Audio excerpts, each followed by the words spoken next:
Welcome to Tifa Letters, the holiday edition by the Filipino American Woman Project. I'm your host, Jen Amos. Just like last season, I will read fictionalized letters, my creative interpretation of real conversations with you. These conversations have been woven with heart, reflection, and truth to honor your stories while protecting your privacy. It all begins with one line. If I could say one thing, because sometimes one thing is all we need to take up a little more space. Let's get started.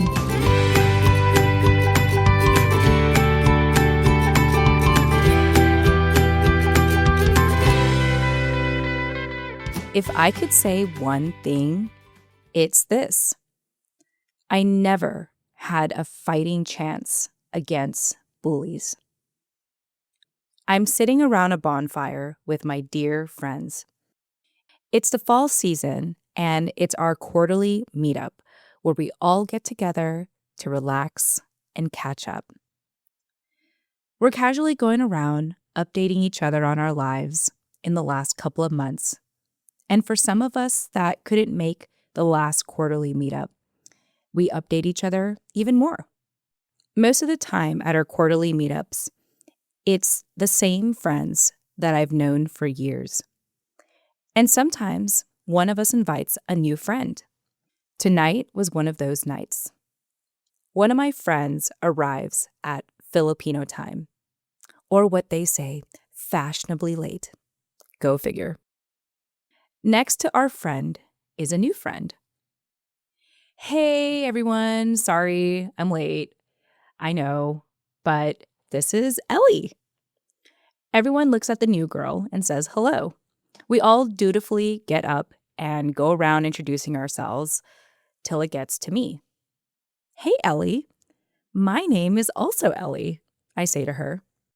The new Ellie and I give each other a high five because, come on, how many Ellies do you run into? Once the introductions were made, we settled down into our spots around the bonfire, and conversations ensue. With the new Ellie, well, being new to the group, my friends naturally wanted her to feel welcome. So they asked her a million questions, wanting to get to know her as soon as possible. I listened intently, still with a polite smile on my face. And when it seemed as though the new Ellie's voice started to fade, despite her lips moving, and so with my smile, all of a sudden, I found myself in deep thought. I had a flashback to middle school, flashing back to a time where I knew of another Ellie. And while this new Ellie seems kind, the old Ellie I knew, the aggressive Ellie I knew, not so much. For my last year in elementary school, transitioning to middle school, I had a group of friends that made me feel safe, secure, and stable. I was set with them. I had no other reason to question otherwise. I thought we would be friends forever. And the one who led our group was also named Ellie, like me. And for the sake of this story, since I already said it, let's call her Aggressive Ellie. Aggressive Ellie had a dominant personality, natural leadership qualities. It was easy to follow her. She was ambitious, a go-getter, never took no for an answer. I was always so taken and scared to watch her argue against any grade that she was unsatisfied with. I mean, she must have been somebody to think that she can talk to our elders like that. But it was that aggressiveness that made her and our group stand out, especially to our Filipino teacher, Mr. Cruz. I don't know if it's just because we were Filipino, but he made it very obvious that we were his favorite students. And that level of privilege made our final year in elementary school amazing. I was excited to graduate, knowing that my group of friends and I were going to continue onto the same middle school. I had no question or thought that the safety, security, and stability I felt with my friends was going to change. And boy, was I wrong.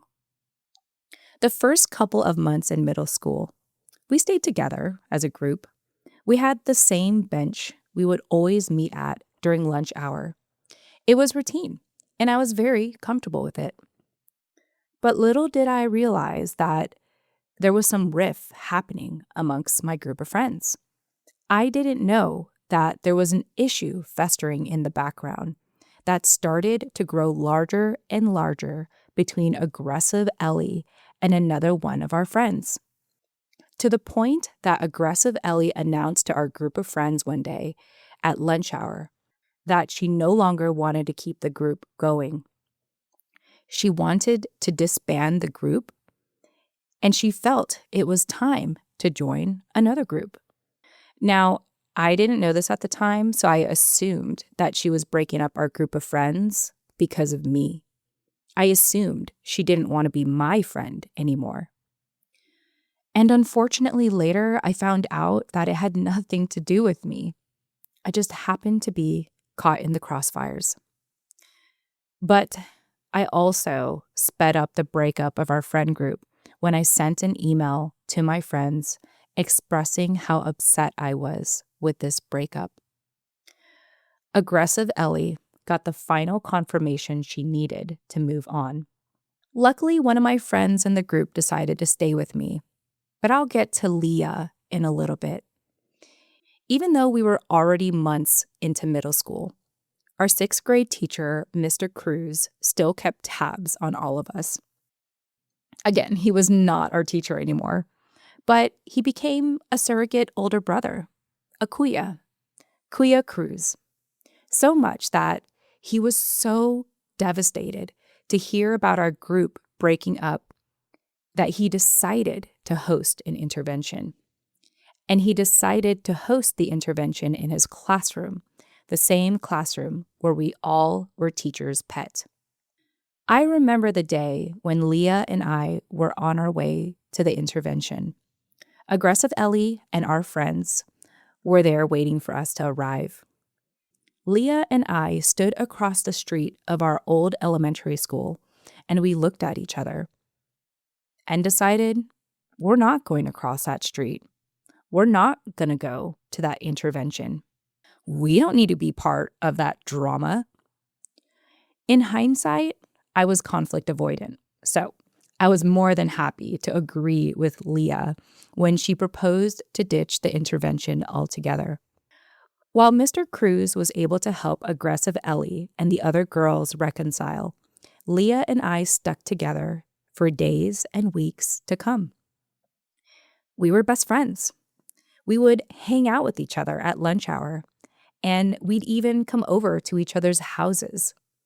My friendship with Leah felt safe, secure, and stable. It became a default, a friendship that I didn't have to think much about.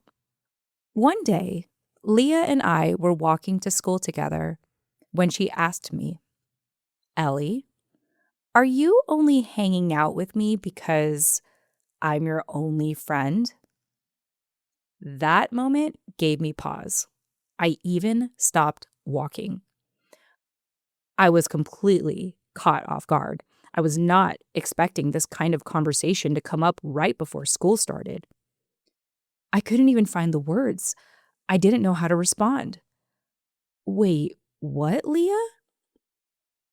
Leah explains to me that aggressive Ellie has been spreading a rumor that the only reason I was still hanging out with Leah was because I didn't have any other friends.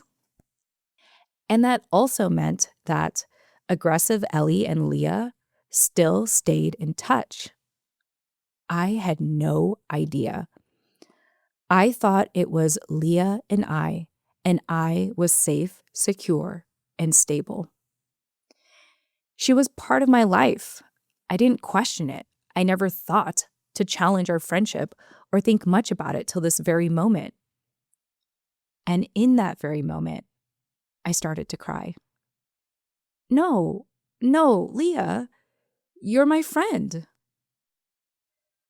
I was crying as though I was at fault for something, like Leah somehow caught me in a lie, when that wasn't true at all, but it felt that way. We were a few steps away from entering school, and Leah was no longer saying anything. We were just walking quietly. I quickly collected myself. Even with a surge of emotions, I didn't want to erupt the moment we stepped onto campus. We both remained quiet for the rest of our walk and eventually parted ways to go to class. I hadn't talked to Leah after that. The next couple of days, when lunch hour came, I sat by myself. I wasn't trying to prove a point. I wasn't trying to prove that I didn't need friends or I was just with Leah because I had no friends. I didn't want to be part of the drama anymore. I just thought that I was in a safe, secure, and stable friendship. I never thought I'd be questioned like this. I didn't know how to respond. So I just felt like it was better to be alone. I just couldn't believe that aggressive Ellie spread such a vile rumor about me. But worse, Leah believed it. I didn't know how to defend myself. I just wanted peace. And during lunch hour, I grew quite comfortable hanging out with myself. I didn't have a problem with it. I actually liked it. It became routine to sit next to the door of the classroom I was about to attend. And it was great. Until one day, Leah came over. We haven't talked in weeks now. Even if we were in the same class, we barely acknowledged each other, and we'd only see each other at lunch hour from a distance. But this is the first time she approached me since we parted ways. And she asked me, Hey, Ellie, would you like to hang out with us?" It turns out that Leah reunited with aggressive Ellie, our former group of friends, and now what has become a bigger social group. With, of course, aggressive Ellie at the head of it all. I could hear a sense of guilt in Leah's voice. Maybe because she saw how comfortable I was being by myself. Maybe she started to realize that she was told a lie. Or maybe she pitied me. Who knows? But either way, I said, No, I'm fine, Leah. Thanks for asking. Now, I didn't say it to be snarky or to prove a point. I just didn't care. In my mind, the friendship was over. I removed myself from that situation, and I had no thought to mend things back together. I just wanted to get through middle school. Months go by, and we're nearing the end of middle school. I managed to find a way to preoccupy myself during lunchtime. Sometimes I'd go to the library. Sometimes I'd go to the computer lab. Sometimes I'd hang out with some friends. Not like best friends or anything, but, casual friends. All the while, aggressive Ellie's group seemed to grow larger and larger from a distance. On occasion, I'd see them approaching different individuals throughout lunch hour. It seemed as though aggressive Ellie and her band of friends would confront one person at a time. And I never knew what was being said, but it didn't look friendly. Until I realized that aggressive Ellie was leading a band of bullies. How did I know this? Because they eventually came to me. Well, look who it is. It's the lesser Ellie. It was one of those lunch hours where I decided to hang out with my friends when aggressive Ellie called my name. My friends and I look up, and aggressive Ellie and her band of bullies were standing all right behind her. I've never seen a group of Filipino women on the edge of doing something very unkind. I never had so many angry eyes on me like that, ready to attack at a moment's notice. "Lesser Ellie, Aggressive Ellie calls me again. I don't know why, but I stood up and I approached her. Lesser Ellie, Leah says you've been spreading rumors about us. My eyes widened. What?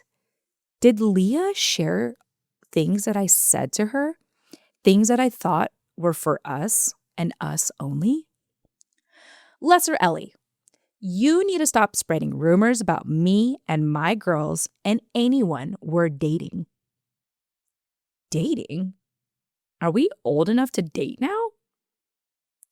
Look, Lesser Ellie, just because you're a loner doesn't mean you can say whatever you want to get attention. Oh, and by the way, that boy you like, he doesn't like you back, and he never will. Okay, Leah definitely shared my secrets. And whatever you say about me, remember, I am the better Ellie.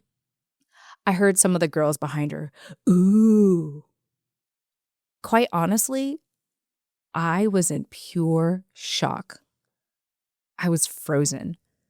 I had no idea what to do. I had no idea how to react. I felt ambushed. I was just trying to hang out with my friends, okay? But I started to tremble and my eyes started to water. Fortunately, one of my casual friends gently grabbed me by the arm and brought me into the circle of our friends. Don't cry, Ellie. Don't show them that you're crying. Don't show them that you're weak. I don't know if that was the best advice, but then again, these friends don't really know me, and at least they covered me nonetheless. It was weird because aggressive Ellie and her band of bullies just stood there for a while, casually talking to one another until they got bored and walked away. There was no resolution after that. I never spoke with Leah ever again, and I avoided aggressive Ellie at all cost and her band of bullies. How can people be so mean? And Leah, how could you? I know I made a mistake sending that email when our group first broke up. I know that email was the final nail in the coffin of our friend group. But I stayed out of your way ever since. And for you to come here and tell me that you're the better Ellie, you're my peers, my friends, my fellow Filipino American women. How can you just do that and think that's okay? And I didn't know any better. I just survived. I didn't think to tell any teachers. Now that I think about it, there's always teachers out in lunch hour, but no one stepped in. I didn't tell my parents about it because, well, we never talk about these things. And in the past, if I told my mom anything, she would just say, well, why did you let them do that to you? And that was that. There's no resolution from that other than to say, I was an easy target. I never fought back, and maybe I gave you all permission to bully me because I never fought back. I was an easy victim to make you feel superior, better than someone who, again, didn't fight back. Ellie, OG Ellie, Earth to OG Ellie. I snapped back to the present, realizing that all my friends around the bonfire were trying to get my attention. Okay, says one of my friends. I know we have two Ellies here, but we figured it out. We're calling the new Ellie, and Ellie, you're the OG Ellie. Some of my friends were laughing at the ridiculousness of it, but, I blink a couple times to process what's happening and remind myself of my present moment before I respond, oh, no, it's not that. I mean, thanks. But it's just that new Ellie, you just reminded me that I had another friend back in elementary school who was also named Ellie. I paused for a little bit, deciding on how I wanted to say this next part. And this Ellie from elementary school, she wasn't very nice.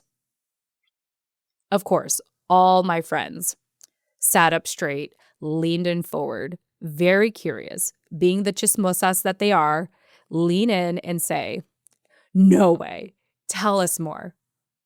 I playfully roll my eyes and I tell them the story. Then one of my friends blurted out, "Talk about one aggressive Ellie and her band of bitches." All my friends started laughing. And you know what? In that moment, I laughed too. Because I'm not angry about that time. I'm not sad. I'm not even curious as to why the band of bitches, according to my friends, did what they did. Maybe they were just dealing with their own insecurities. Maybe they thought it was harmless. Maybe they thought it was trendy. Maybe they thought it was their way of fitting in. But even if I was in front of them today, I wouldn't ask for their apology. I'm not even hoping for a reunion or an intervention by Kuya Cruz. I don't care to understand. But I'm also not going to say, "Oh, thank you, aggressive Ellie and your band of bitches for making me stronger." I'm not going to say that I'm grateful that happened to me. Being bullied sucked. It was not kind and it was not fair. And I'm not even going to reframe that time as an opportunity that made me grow stronger and how much I've proved myself since then. No, this is not intended to be a letter of triumph. But you know what it is? It's a letter of acknowledgement. It was an experience that happened a long, long, long time ago. A distant memory that flashed into my mind the moment I was introduced to the new Ellie. Speaking of which, new Ellie responds, "Well, it sounds to me you came out to be the better Ellie." I take that moment to think about what she said. The better Ellie, huh? Her words, not mine. Then before you know it, my group of friends started talking about a whole other topic. The memory of being bullied and the acknowledgement came and went, just like that. The topic of being bullied was one of many stories that sprinkled throughout the night around the bonfire. It certainly wasn't the main conversation. And I loved my friends for that. And most of all, I loved that I was okay with that because they make me feel safe, secure, and stable. So if I could say one thing, it's this. Being bullied was awful, and it could have been a defining memory. But it's just one memory of many, and I've had many more amazing memories since. And thanks to the new Ellie, I'm reminded that there are still more exciting memories to make. Love, the OG Ellie.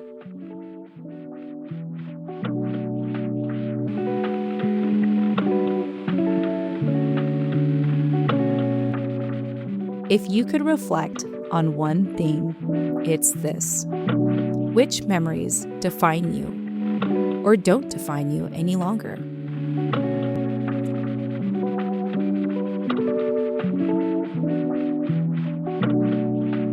Want to respond?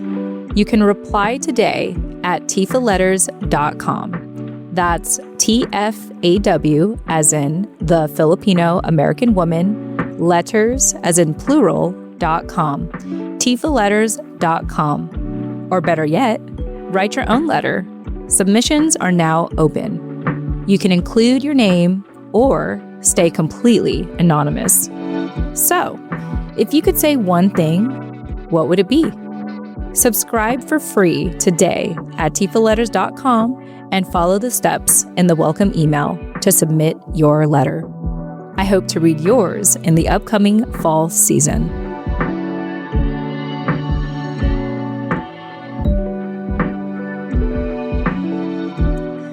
P.S. If I could say one more thing, it's this. If this letter spoke to you, you're invited to come as you are at our online family potluck event. Think of it as a professional networking event, but with Filipino family potluck vibes. This event is free to all of our listeners, thanks to our readers at tifaletters.com. And first-time attendees will receive a special gift. Reserve your seat now and get all the details of our event at tifaletters.com. Again, that's TFAW as in the Filipino American woman, letters as in plural.com, tifaletters.com. See you there. Otherwise, we'll see you in the next episode. Bye for now.